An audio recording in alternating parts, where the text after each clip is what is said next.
After nearly a month, we learned Tuesday morning Mike Shildt is the man that will lead the Padres, fill the shoes of Bob Melvin, and try and turn the Padres into a consistent winner and try to become the long-term answer to the Padres questions at that manager spot. Third one of these for me, Todd Strain. I've only been covering the franchise since 2019. Third one of these. Jace Tingler, late 2019, Bob Melvin, late 21, and now Mike Shildt, late 23. You and I were both there. We were both there. 2-year deal, so you might be covering another one pretty soon. I think that was the joke right off. 2-year deal. Will he survive past those 2 years? We will find out. But a lot to pass along from today's introductory press conference. We'll hear from Shildt, some of the highlights from what he had to say, and AJ Preller as well, and discuss the situation, what we learned, what we expect going forward with Mike Shildt at the reins. Thanks to OGs, the sponsor of the On Friar Podcast, starting November 15th. It is past November 15th. Starting 6 days ago, when you buy an OG's gift card worth $25 or more in store, you can also unwrap a custom OG's and Coca-Cola ornament, the perfect gift for this season. Sip into the season with style at OG's beginning December 1st. When you spend $35 and enjoy an OG's pint, you'll cheers to the season with an OG's holiday glass for your collection. So take advantage of those offers, make use of the OG's rewards program, and go there, enjoy good food, good beer list, and great setup if you're wanting to watch NFL, college football, bowl season coming up. NBA season started. I know Todd Strain always locked in on his Lakers. And the NBA in general, not feeling so good about your Lakers early on in the season. Lukewarm. A lot of LeBron James. Troublesome. Too much LeBron. Too much LeBron? I like too much LeBron in the playoffs. I need more regular rest of the roster in the regular season. So if you want to bemoan the status of the Los Angeles Lakers with Todd Strain, do so at OG's. So thanks to OG's and all they do for the On Friar podcast. Without further ado, the welcome.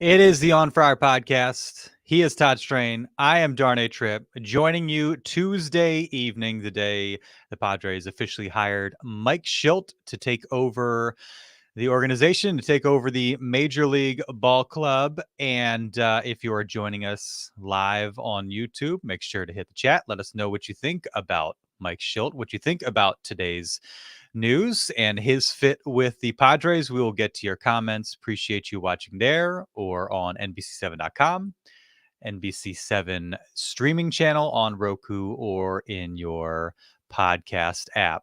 Todd, your reaction when I presume scrolling Twitter and you saw Kevin Acee or Dennis Lin or Jeff Passan share the news that it was indeed Mike Shildt, certainly not a shock. Yeah, he was kind of the leader from the get-go, and then the longer it took, you're like, is it really going to be Mike Shildt? And then it was Mike Shildt. My reaction immediately to the hire was it's a safe choice. There's not a lot of potential for catastrophe here. Mike Shildt's going to come in. You know what you're getting. He's a proven major league manager. He's been around the guys. So it was a safe choice. Am I knocked over with inspiration by the hire? No. Do I think he has a chance to become the greatest manager in the history of baseball? No. Does he have some of the upside of Benji Gill? No. But I think it's a safe choice, and I think he is a man that can lead the Padres back to the playoffs. Not overwhelming, but golf clap for the hire for me, Darnay. What do you think? A golf clap, like he sunk a 5-foot par putt. That's exactly what this hire is. A 5-foot fourth putt on a par 4. Like It's you it's just parred the par four. it's not a chip in for Eagle, you No, know. no. It's But it not. could be. But it could be. I mean, Mike Shildt has the potential to be just what the Padres need. We all thought that was Bob Melvin, and Mike Shildt could be that guy. Even though we're kind of poo-pooing the hire for nothing outlandish or extraordinary, he might be just what the Padres need.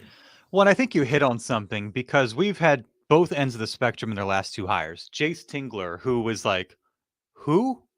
Mm-hmm. Like nobody knew anything about this guy. Nobody was clamoring to hire Jace Tingler, not a proven commodity. So entered into that with a lot of skepticism. And then Bob Melvin, oh my gosh, a home run. Like you couldn't Yeah. have landed a bigger, better name, better suited to help this team reach its World Series aspirations than Bob Melvin. And both worked out essentially just the same. Obviously, Tingler's playoff run ended short of the NLCS.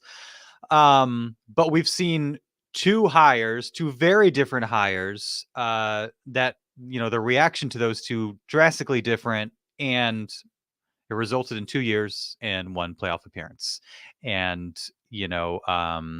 failed communication, lack of shared vision, all that sort of thing. And so you go into this one thinking like, can you really get all that fired up about anyone or anything? What would really move the needle?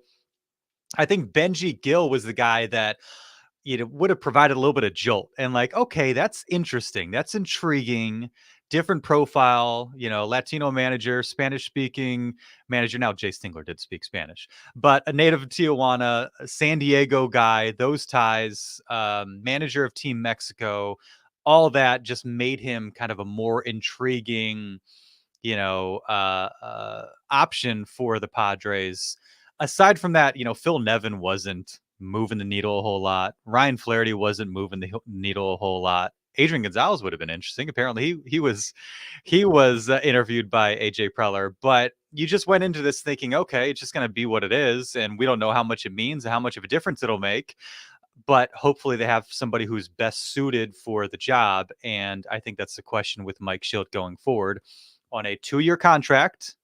Not the customary 3 years that Green, Tingler, and Melvin got. 2 years, which not a surprise given we know kind of the lack of stability, uncertainty going forward. In the passing of Peter Seidler, some changes from that standpoint in the front office, and knowing that AJ Preller's not going to get another opportunity to hire a manager if things go south. And so the thought being, if things don't work out in 2024, they're both probably gone. And so I think the 2-year thing raised a lot of eyebrows, but also makes sense. And Shilt's got to know kind of going into this whole deal that what that is and what it's all about. And he's got to win, and he's got to win immediately. And I think a lot of it came down to the blend of experience and familiarity. He'd been in that seat before. It sounded like Ryan Flaherty just kind of wasn't ready for that. But he'd also been around. It's the first time AJ Preller hired a guy who he'd worked with in San Diego. And so I think the hope is that, and Preller said it, you don't really know somebody until you work with them. And on top of that, like he knows the roster, he knows the team. They're not having to kind of upload all that information to Shildt, get him up to speed. He's familiar with all these guys. And so for a club in a win now situation, it'll hopefully make for an easier transition. Yeah. And I think a big reason why the reaction from whether it's media members who cover the team or Padre fans is muted and is kind of like, is because we're at the part of this Padre process where it's been so many years where managers have come in. This is on the players to show up and play better next year, and this manager to win. Padre Nation is past the point where we get excited about the manager. It's kind of been the same group. We need AJ Preller to make the right decisions at the trade deadline. Padre Nation needs a manager to be a stabilizing force and make key decisions late in game. And we need the players to play better during the season to get to the postseason. The manager news, whoever it is, that's why it's so muted. Padre fans are like, great, bring in another guy, but we want a winner on the field. And whether what you do off the field, off-season hiring a manager is not going to make us go crazy and go wild. The one thing you touched on that I think is so key with this hire, sure, Benji Gill could have been a home run who knows, maybe Adrian Gonzalez someday will turn into a great major league manager. But Preller clearly needed someone after what happened with Melvin that he was aligned with. Whether that's the right decision or not, he needs someone that he is aligned with and to bring a stabilizing, unifying voice as one from the front office down to the dugout. And he thinks he has that guy in Mike Shildt, and Mike Shildt seems to be aligned with AJ Preller in step. Now, you could say the same thing that Tingler was and Melvin was previously. They all had falling out. So we shall see, but I think that alignment is key, and there's a feeling and a belief, I think, that this alignment will last maybe a little longer than those other ones did. And I think both guys understand, Shildt and Preller, that this alignment has to last, because if their relationship is fractured at any point in the coming months or years, they'll both be out of a job. Shildt used the phrase equally yoked often to describe himself and Preller. And I asked Shildt, what's it going to take for you two to remain aligned for a long stretch of time going forward, which has obviously not been the case with previous managers under AJ Preller? Communication. I mean, just continue to talk and share thoughts and collaborate on what we're doing and stay unified with how we're looking to do things. And listen, at the end of the day, I'm at the pleasure of the Padres, and so I get the chance to voice my opinion, share my thoughts, input, and whatever we decide, I execute, and I execute whether it was my idea or not.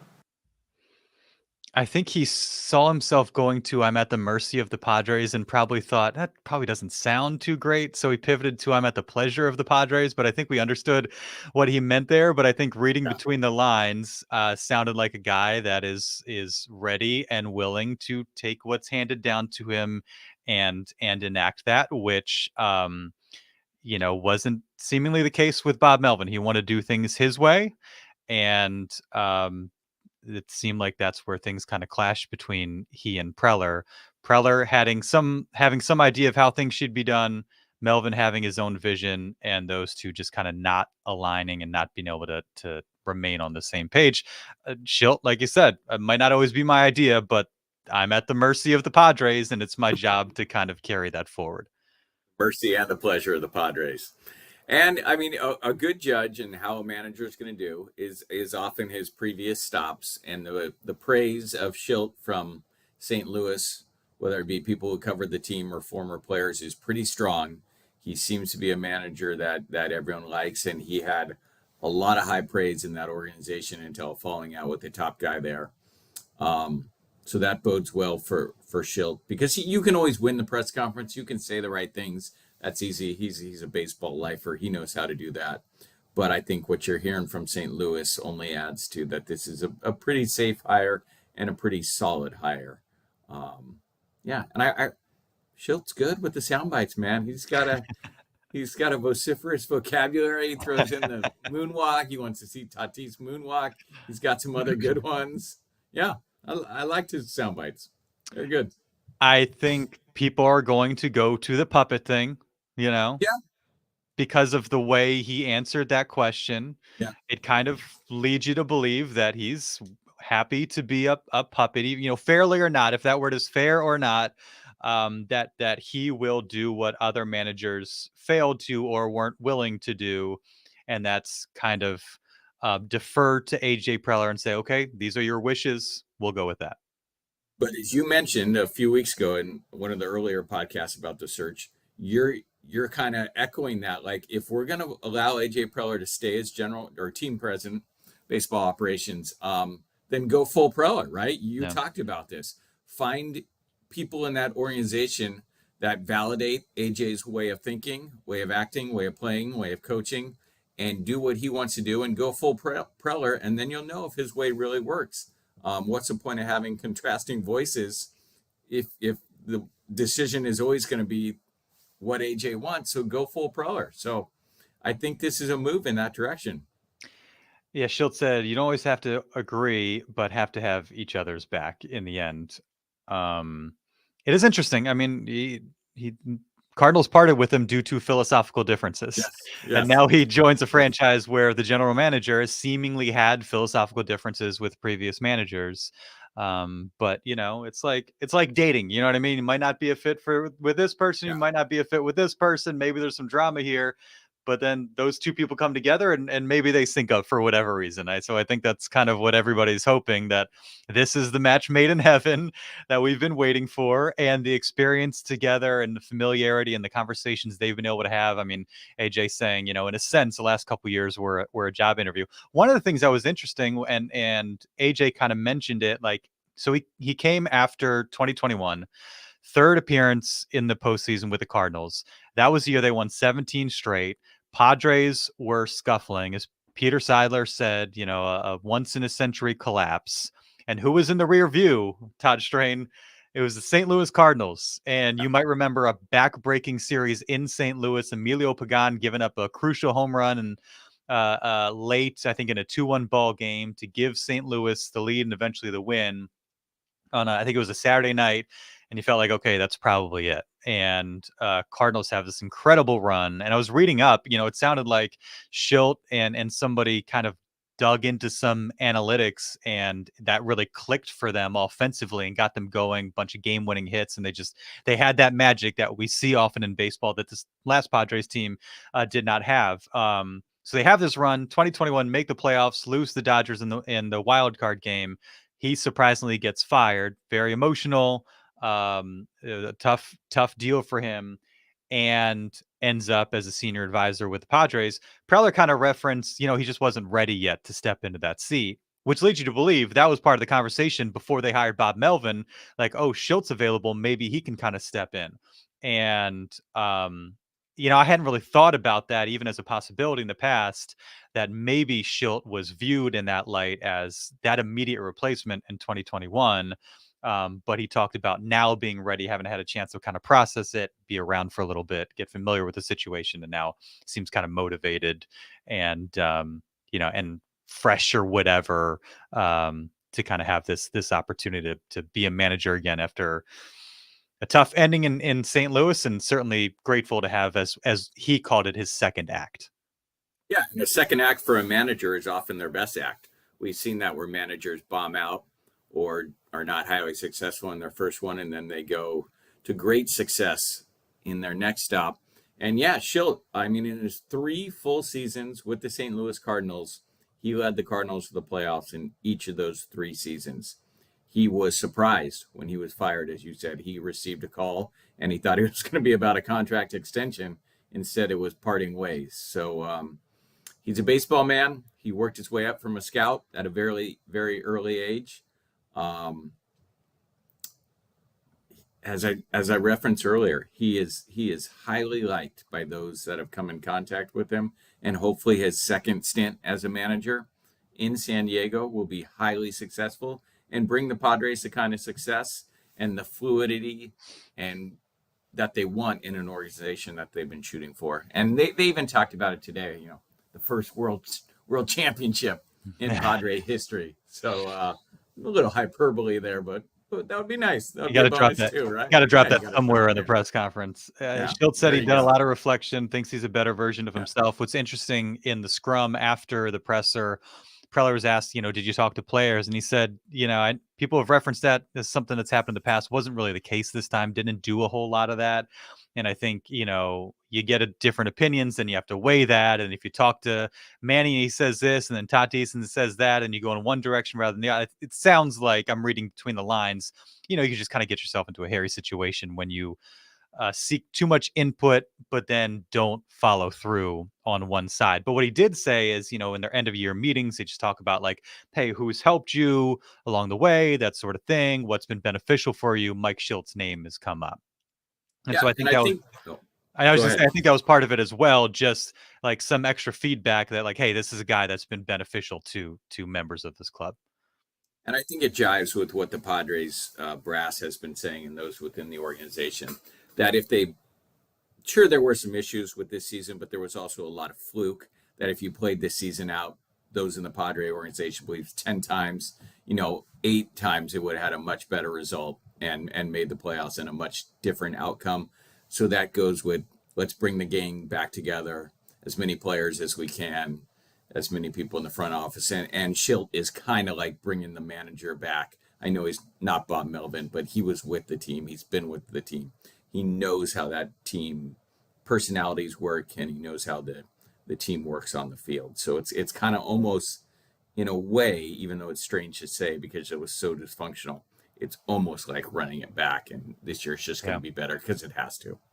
That's a good point. And in talking about, his familiarity with some of the guys that kind of came up, you mentioned the moonwalk, that Tatis line was in a soundbite that kind of shed some light on his philosophy. And also, I think a line that was kind of one of the standout quotes from his introductory presser. For strikes, we're going to catch the baseball. We're going to be really efficient with our offense. We're going to run the bases well. We're going to be a very detailed, buttoned-up club. And we're also going to have a lot of fun. We're going to enjoy it. We've got a fun group, with the guys with a lot of talent. So, I love it when Toddy does his moonwalk back to first base. And I love Manny Machado's $1 million smile. And I love Joe Musgrove's passion for the city and his competition. And I can go on. And Ha-Seong Kim flying around the field, playing the game the right way with a lot of heart and desire and talent. So, we're going to get it. We're going to have a good time with it. We're going to play with some swagger, but we're also going to play with some substance as well. That line, the swagger and the substance, the blend of those two, I think that jumped out to me as well. But, a guy that's known for kind of hammering the fundamentals, being really locked in from that standpoint. But and he saw it firsthand. I mean, he was there in 2020 wild card series where the fans weren't there to kind of, bask in the environment and kind of be part of the atmosphere and lift the club up. But he saw when Fernando Tatis Jr. hit a couple homers and got them going, and Manny Machado and those guys, and just the way they kind of fed off of that energy, the personality, the swagger that they play with. And so, I mean, good to hear that he's a guy that wants his guys to be themselves. He kind of mentioned that, and talking about coaching stars, like, be who you are. And we know that's in the DNA of this club. And he seems like a manager that's been around for a little while, got some old school to him, but understands the value of them being themselves, feeling comfortable in their own skin and playing the way they want to play, and how that can kind of benefit them and lift them up when things get going in a good direction. Does that mean he's bringing back the swag chain? Is the swag? Let's not bring back the swag chain. Shilt's bringing back the swag chain. I love it. Interesting who he didn't mention in that soundbite. Juan Soto. Juan Soto or Blake Snell. He doesn't like anything about those guys. I know. I think I found myself thinking the Juan Soto jumping high five going around third base. I think when he started going down that line, I was expecting him to say that, but then it's like, oh, well, we don't actually know if he's going to be doing that. Strategic by Shildt there. That soundbite can live forever depending upon what happens in free agency here. So yeah, he talked a good game, and I like playing with swagger. I like playing with substance. Padre fans love it. They love it when Tatis is running around. They love it when Machado is doing his thing and having fun. And Tatis, Ha-Seong Kim is playing with his hair on fire. That's what Padre fans love. And hopefully we get that back in 2024, because 2023 was a bad vibe. Preller was asked about by Jim Russell, asked about Juan Soto and his future, and said what you'd expect him to say, but ultimately, hey, we'll listen if teams are calling, but we like our position player group and hope to keep that together. So not a whole lot to read into that, I don't think. You just never know with AJ. He isn't always the most forthcoming with these things, and obviously leaves it open to kind of go in both directions. And so I think we now sit here. I think that was probably the bigger question, roster wise, everything, than who's the manager going to be. And even before they hired somebody, and I think certainly now that Shildt is in place, that's taken care of. Juan Soto's status kind of gets thrust in the spotlight, along with do they really make a serious run at Blake Snell, and how do they fill out? And Preller acknowledged, like, we got spots in the rotation we got to fill too, so that's kind of part of the whole matrix and decision making process. Yeah, I thought Preller's. I mean, it's a question I'm sure he expected. It's a hard question to answer. I give AJ a lot of props for kind of answering it in an honest way and a truthful way, in a way that can play on both sides. But the Padres are going to listen to offers for Juan Soto. It'd be negligent not to, because of how his contract situation is with 1 year left, and he's going to go to market. Whether they get an offer that tempts their fancy, we shall see, and how serious it will be, we'll know in a few weeks here, and hopefully by Christmas. But if you read between the lines, it's pointing in one direction, I guess. Yeah, and it's tough when you are in this win now mode, and when if you get off to a rough start or if the season goes sideways, things aren't going to turn out well for you, both these guys. And having a 900 plus OPS guy would seemingly help your chances of having a good season. And so they have to balance kind of the finances. And maybe they make a short-term decision, keeping Juan Soto, knowing that doing so and having more quality, high-end, all-star, MVP caliber type players is going to ultimately help you play well, win games, avoid some of the drama, and avoid losing your job after a season. Yeah, and the Padres need starting pitching. So how do you get starting pitching? One of the ways you get starting pitching is by trading Juan Soto and getting some capable starters back. The other way you get starting pitching is signing some guys like they did last year, below market, like Lugo and Waka, and having Ruben Niebla work his magic. Another way to get starting pitching is high dollar free agency, which the Padres most likely are not going to be doing. So you have two options there. Get lucky with Ruben Niebla magic again and find some guys that will come to the Padres because of that, or trade Juan Soto and restock your rotation. So I know those aren't two great options for Padre fans. They'd rather keep Juan Soto and re-sign Blake Snell and maybe add Ohtani and then a rock solid another starter, but that's pie in the sky. Pie in the sky type stuff. So it'll be interesting, darn it. And I think the other hope is through the farm system, right?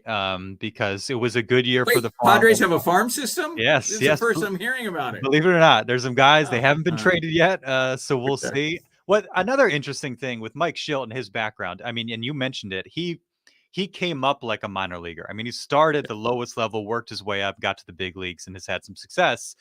And so he has that experience. I think he knows the value of guys doing that, reaching the big league club, contributing, kind of being ingrained in the culture, having guys that have that background and familiarity that did it kind of the old school way. And just all that comes with that, and something that's obviously been missing with the Padres, not having guys that have that hunger, sense of accomplishment, sense of pride of working their way up within the organization and being meaningful contributors. And so, I wonder, somebody like Shildt, if he'll be motivated, if he'll encourage AJ to keep some of those guys around, give them a chance to contribute and arrive here and to make an impact, rather than getting shipped off in a deal for a Juan Soto or a Josh Hader or what have you.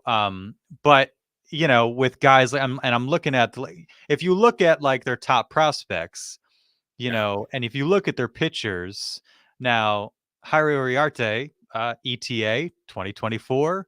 But if you look at a lot of the guys, they're set to arrive, 25 and beyond. Alex Jacob did make it up this past year shortly before getting hurt. But I think, there's excitement within the fan base of some of these guys that had really good seasons, but Robbie Snelling probably not going to arrive in 2024. Dylan Lesko probably going to arrive even later. Adam Mazur, slated for 2025. Who knows? It's hard to know if you can really like bank on that. What is interesting with Shildt is, he's got more familiarity with those guys than Bob Melvin did, than Jace Tingler did, because he's worked in player development. He's had his hands in kind of the minor league system. He said he went down to San Antonio with Preller after the season while they're in the playoffs. So he's been around those guys. And he talked a little bit about that. Stephen Woods asked about Jackson Merrill in particular. But in that answer, you really got to feel from Shildt just how familiar he is with the guys that are in the farm system, guys that can hopefully help the Padres, if not next year, then in the years that follow. Jackson earlier today. I've gotten to know him over the last couple of years. Really enjoy him. Love his first, I love his ability. Nice player, and he gets after, and he's got a really, really good head on his shoulders, and a strong desire to be great and to play here at Petco and be great and to help us compete with winning clubs. I've had the real good fortune of this past spring training to help coordinate with a lot of Raleigh staff a prospect camp that we ran with a lot of the players down there that ended up having really good seasons. And then at the end of the year, AJ asked me to go down and watch San Antonio in the playoffs. So got a chance to see Iriarte and Paulie and Marcy and Martarola and Mazer and all the guys. And I don't want to leave anybody out here because there's a lot of talented guys down there. But so I've had the chance to work back and forth between the different departments. Pop into instructionally. We had a day off in Arizona. Went over and took the day off and went over to the complex and spoke to the new drafted players. Spoke with Dylan Head and that group. So it's something I really enjoy doing and excited about the future for some of the young players coming up.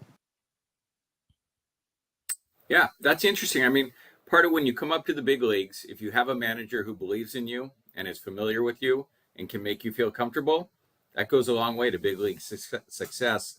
And it's to have that guy who has seen these guys progress at different levels of the Padre organization who can kind of project to their big league success and when they can get here is key. And he is a guy, as we've talked about, who started out as a scout and worked his way up, boom, boom, boom, all the way to the top where he's in his second managerial gig. So, yeah, I dig it.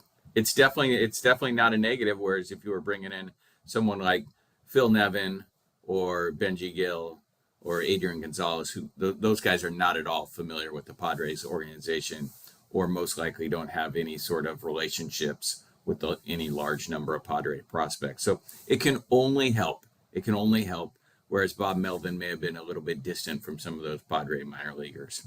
Yeah, and you learn about them, you get a chance to see them at camp, but you don't know them the way that Mike Shildt knows them, don't have that same level of familiarity. And I think, like you said, just his background, like probably more recently than any of those guys was like grinding it out in the minor leagues, knows what it takes, knows what those guys need, knows how to help them out, and knows what it means for them to ascend through the ranks and make it to the big leagues and be valued contributors, be cost controlled contributors as well, which is something that the franchise has sorely missed. That all kind of blends with like culture, right? That's something that's come up with the Padres and just, all these new star players that kind of pop in. They got to get acclimated with one another and with the fan base and with the city and how you do things, and they've got their own like egos and reputations and all that they're trying to uphold, rather than like what you saw with the Orioles, a bunch of young guys that are just excited to be there and like get to start it all together and be part of something special together that could last for a long time, and have that bond that they formed through the years. You just haven't had that with the Padres for quite some time. And maybe that's led to some of the kind of the culture issues and just bringing all these different star players, big personalities together and trying to get them to mesh. And, Shildt, of course, coming from an organization that did that well, the Cardinal way, you know what I mean? Bringing guys up, having, just kind of your vision for how you work, how guys come up, like how it works, what's done in the clubhouse, how the guys work together, all that stuff. Just kind of more alignment and maybe a healthier dynamic than we saw with the Padres this past year. And obviously the culture word came up as the team was struggling through the course of the season. And, Shildt was asked about the Cardinal way and, he was shy about like going too much into it, you know what I mean? And I think he said something like, well, it can be the Padre way too, but I think that's going to be an important thing. Like, what were the lessons that he learned there that he can bring to San Diego to try and make it just kind of a more healthy environment within the club and within the clubhouse, and make sure everybody's kind of pulling the same direction. And so in the scrum afterwards, I asked about that. Like, I asked about the value of culture, especially now taking over a franchise, a club where culture seemed to be lacking a little bit in the last season? Culture is it's critical, right? And it starts with the leaders of our club. And I'm really confident of the group that we have in our clubhouse. And I'm also confident that it's better than people think. I can tell you that there's a bunch of high character, high caring, quality professional people in our clubhouse. If you look at it, you mentioned that I get a lot of talk about the St. Louis clubhouse. There's a lot of players that have been there for a long time, and there's a passed on cultural, intellectual knowledge and how you operate that allows people to be more comfortable and follow a positive culture. And we had great leadership there. We have it here, but if you look up, you do have people that have come from different organizations, and it takes them time to meld that group together. And I think that's what was a part of last year that ended up being better towards the end of the year, and we'll just build on that. First off, Mike Shildt looks completely different with a hat on than without a hat. It's like two different individuals. What in the world? How could one man look so different? It's like the Superman thing. You just put on glasses and nobody recognizes Clark Kent. I don't know. Mike Shildt can talk a lot about instilling character and making it the Padre way and how he's going to handle the locker room and stuff like that. But it's pretty simple. He needs the star players, Manny Machado, Bogarts, Tatis, to buy into what he's selling and set that tone in the clubhouse. Those guys buying in and following Shildt, how he wants the clubhouse run, and falling in line with that and making it cohesive, they'll go a long way to helping Mike Shildt establish a Padre way or whatever vibe you want to set. It's on those guys to say, hey, let's let Mike Shildt lead us. Let's help him form this clubhouse, how we want to form it, and make it happen. Mike Shildt, I find it hard to believe that Mike Shildt can go in there and do it by himself. He needs those star players to buy into his way and to kind of make it, we're all rowing in the same direction. They're just as powerful in forming Mike Shildt's clubhouse way and the vibe around the team. So Shildt can say those things, but it's going to be up to the players to set this tone. And the question will be how does Manny respond, or Bogarts or Tatis respond when he's pushing them in that direction, when he's pushing the culture thing and trying to get them to do culture building things. Do they push back? Manny, who, in one of those AC articles said, culture, what is this, like high school sports, Yeah. And doesn't seem to really see the need for it or understand the value for it or the emphasis on it. And so clearly Mike Shildt does and thinks it's stronger than it appears for us on the outside. But that's going to be an interesting thing when that's so much part of his DNA, lacking here. Big stars, big personalities. Do they follow his lead in that? And if they don't, there is evidence of your culture problem right there. Yeah. So totally. And one other thing that we haven't touched on that is super interesting, and a lot of Padre fans might not know this, is Shildt came up in the Orioles organization, and he was a bat boy and kind of a clubhouse gopher when Cal Ripken Jr. was in the minor leagues. And he loves Cal Ripken. That's why he wears number 8. And kind of Cal Ripken has had a huge impact. Just so that short time that he spent with Cal Ripken in the Orioles organization as a bat boy and gopher when Cal Jr. was in the minor leagues have shaped his career. He loves Cal Ripken. That's kind of a little. Didn't he say he cleaned his cleats, shined his shoes? I think so. Yeah, he was a clubhouse gopher and the bat boy, man. Those guys do it all in the minor leagues. Yeah. I wonder what kind of conversations he's had with Manny Machado. Of course, started his career in Baltimore, where Cal Ripken Jr. is still, thought he's a legend there. He's an icon there, and one of the most beloved athletes in that city's history. And so, interesting connection there. Chris says, I like the hire. It's the equivalent of what a son-in-law is like. It wasn't what you were hoping for deep down inside, but you know it's going to work out. You know, he's Good not a analogy. I like he's it. not a professional athlete. You know, he's not an MBA student. You know, graduating with honors or a doctor, something like that. But you know, he's studying to get his real estate degree. He's a hardworking guy. He's gonna make some money. It might just take some time. Maybe not. Maybe doesn't come from a rich family or something like that. But you know, he's gonna do right by your daughter or son, and so you know it's gonna work out all right, even if he doesn't have the sexy accolades. He is the insurance company, insurance salesman who works for a big company from the Midwest who comes from a stable family. Exactly. That's what There you you want. go. There you Uh, go. any other thoughts? I want to finish with some of the Seidler stuff, but any final thoughts on Shildt? No, I think we touched on all the key points, and it really doesn't matter to me who the manager is. It'll ultimately come down to the players. They got to play better. Simple as that. Yeah, we won't No, be talking about culture, probably no, not, if they get out no, to a 15-7 start and no. are hitting with runners in scoring position and winning close games. 100%. One more from Chris. I do hope the version of Shildt we heard from the viral locker room video comes out often enough to keep the team on their toes, but not enough to be the identity of the team or become the main story. This allows me to tease an episode that's going to come out tomorrow, Okay. where I caught up with Valhalla grad, former Padre, former Cardinal, Greg Garcia, who not only played for Garcia in 2018, he played, Shildt was his rookie ball manager back in 2010. And so they kind of came up the ranks together and loved Shildt, over the moon about the hire. And he knew, I mentioned that video, he knew exactly what I was talking about and said, that's who he is. What makes that impactful is he doesn't do that all the time.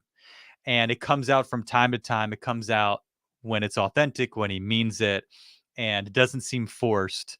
But he's also not hitting you over the head with that all the time. And so I think it sounds like he's a guy that strikes that balance, knows when to fire his guys up and light into them and all that, but he's not on your tail all the time or going, you know, trying to make you run through a brick wall all the time. Like he's got a good feel for that. And so I'm interested in that as well, Chris. And it also makes me wonder, does he start to go into that mode when Manny's pushing back on a culture building exercise, or AJ's pushing back on how he wants to, when he wants to bring somebody up, or when he wants to have extra infield practice, or you know how he wants to manage a bullpen, that sort of thing. Do you see the fiery Mike Shildt, and does that either inspire the team? Do they trust him with that, or does that cause some friction that leads us down this path that we've been before?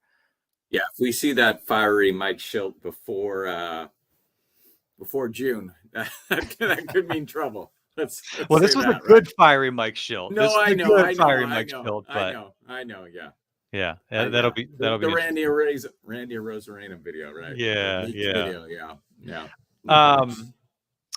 Today's news comes exactly a week after the passing of Peter Seidler, and as you'd expect, his presence was felt. Big part of today's presser started with comments from Don Orsillo, a brief moment of silence, and then just a powerful moment to start things off when AJ Preller took the microphone and started with a tribute to his now former boss, a friend, and somebody that obviously meant a lot to him in his career. He was an amazing boss, mentor, friend. I think our main connection, we shared the love of the game of baseball. Fortunately or unfortunately, we also shared a love of really big baggy clothes and some strange fashion sense. Not that we need any extra motivation this year, but Peter's message of being best in class, we'll make sure that we follow through on that this year down here at Petco. And I'm looking forward to the baseball gods smiling down many moments this year on our club. So Yeah, it was man, a heck of a way for this to start. You don't often see AJ Preller overcome with emotion like that. I can think of, I think when they signed the Fernando Tatis Jr. contract in 2021, there was a moment where it got a little dusty in the room for him. But this obviously a very different type of situation, a different tone, and our first chance hearing from AJ, and not hard to tell just from hearing that how much Seidler meant to him, and how devastating that was, and a week later, just how much that's still impacting him, and you can certainly understand why. 100%. And on a personal level, they were very, very close outside of business. I mean, they were very close. And for Preller, Seidler is a guy who has stood by him, who has had his back, who has believed in him. He gave him this job, or a big part of giving him this job a long time ago, and has stayed with him through a lot of controversy. And when people are saying, get rid of Preller, Seidler says, no, you're my guy. So for AJ, this is an emotional situation, and I am sure it's very hard to get on with your day each day, just from losing a man who was your mentor, who believed in you, and who allowed you to do your job and said, keep doing what you're doing. I mean, and then they had a deep friendship. It's very hard. And AJ's not alone. There are a lot of people inside that Padre organization that are still grieving, that are still hurting, because Peter Seidler was in charge. He was the owner, the chairman, but he was also the heart and soul of that organization, and he set the tone. So it's still a rough period for so many who work behind the scenes with the Padres, for sure. Yeah, Shildt said that when he got there, Peter Seidler said, "Hey, I want to have a standing meeting with you." Was it once? It must have been once a month. I don't think it was once a week.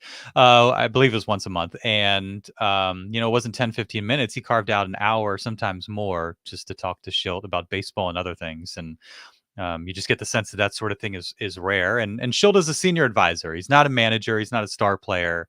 Um, just seems like that's something he does with a lot of people, or did with a lot of people that were around the organization, and was super meaningful. And we've all kind of had fun with the AJ's excellence line, but you can understand how much that would mean to somebody like AJ Preller in a high-powered, high-pressure position, when your job could potentially be on the line, to have your owner say that about you.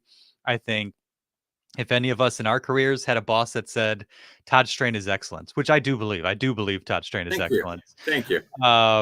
But to have that come from the highest ranking person in your organization means a lot. Yes, No it matter does. where you are, what you do, what a boost that would give you. And I think what that speaks to, and something that we've talked about, is Peter seeing the best, wanting the best in people, wanting them to reach their potential, wanting, showing his belief in them, wanting them to believe in themselves, and just the power of that, how much that resonates with people, and helps people feel good and want to do a good job, and all that. And so, that was certainly part of that. And so, it's hard to imagine what an enormous loss, and how much that void is felt by somebody like Preller. Briefly, before we wrap up, you were kind of on the ownership Eric Katsenda beat. Anything you could tell us just about the plans and what things look like now going forward? Well, in talking to the Padre people, the plan initially was to hopefully have Eric Katsenda here for the managerial announcement. Being that it was Thanksgiving, that just wasn't possible. So people who are asking, where was Eric Katsenda? I think the Thanksgiving holiday played a lot into that. There are no plans for Eric Katsenda to make any public appearances or press conferences in the near future, at some point down the road. But in talking to those that are making the decisions, they have every confidence that Eric Katsenda is up for this challenge, even though we don't know much about him. He's been highly involved with the Padres in the last 2 years plus. This is what Peter Seidler wanted. He wanted the team to stay in the family, and he thought Eric Katsenda was up for the role of making these decisions. It's going to be collaborative. It's not just going to be Eric Katsenda. It'll be Katsenda and Preller and Eric Grubner making the majority of these decisions together. And as Eric Grubner told me, he said he's met a lot of dudes, but Eric Katsenda has very high bandwidth, and he's one of the most important and impressive people that he's ever met, and he uses all that bandwidth, and he thinks the Padres are in good shape. So we'll see. He's not going to be front and center like Peter Seidler, and he's not going to be inspiring the community and doing amazing things. It'll be a much different thing. But I think on the baseball side, he's not going to set this team back. Let's say that. Yeah, certainly. And look, it's not like we were hearing from Peter Seidler all the time, No. and I'm sure the beat writer types, more often, but, it was at spring training, maybe occasionally through the season, big events, postseason, that sort of thing. And so looking forward to whenever that comes, first opportunity to hear from Eric Atsenda and get to know him a little bit better. And I think there's a lot of comfort probably within and outside of the organization, knowing that he is a Seidler guy, he's within the family, so to speak. And that hopefully that means a shared vision and they continue Peter Seidler's legacy and kind of the trajectory he had put this organization on. Been a long day for you, Todd Strain. Appreciate it. One other nugget that I think Padre fans might be interested in, the payroll, how it was phrased to me was, even if the payroll does go down, it will not go down far enough where this team is not capable of winning at the highest levels. Whatever the payroll is going to be, this team will still be capable of winning the World Series. The payroll will not be prohibitive and make them not even in the ballpark for a World Series. And that's straight from the top of those with the Padres. So that's at least some optimism for those thinking you're going to go back to the days of minuscule payroll or huge slashes. Yeah. And like Seidler said, there will not be a fire sale. And so I think that's encouraging to hear. Great work today. You too, homeboy. Enjoyed hanging out at the presser with you, and appreciate you taking the time to do this. And like I said, be on the lookout for our chat with Greg Garcia. Lots of good stuff from him, and just great to hear from somebody who's been in the clubhouse in different contexts and really loves the guy, really excited about it, and knows him well. So be on the lookout for that on Wednesday. And a happy, safe Thanksgiving to you and yours on Thursday. Thanks as always for being with us, and we will see you next week.